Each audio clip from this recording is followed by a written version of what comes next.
Palit ng water heater. Okay, mainit na. Pwede kayo kung lalagyan. Kaso, pag nilagyan yan, ang ano yan, bubuksan to, babaguhin yung ano.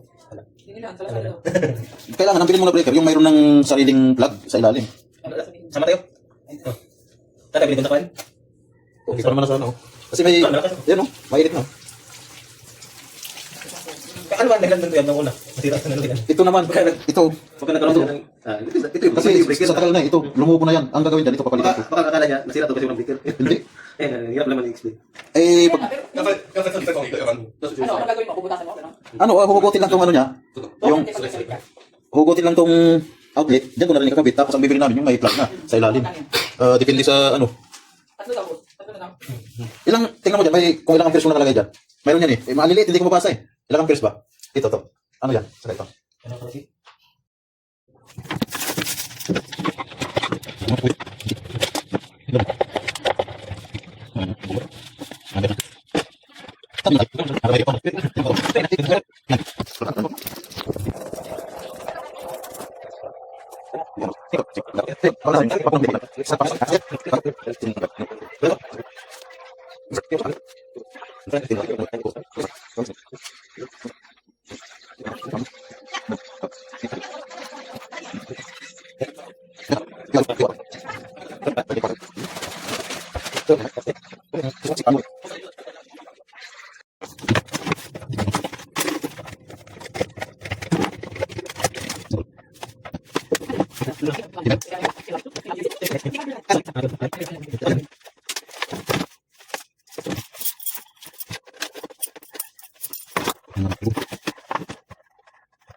Ganda kasi alam mo yung kung ilang yung init.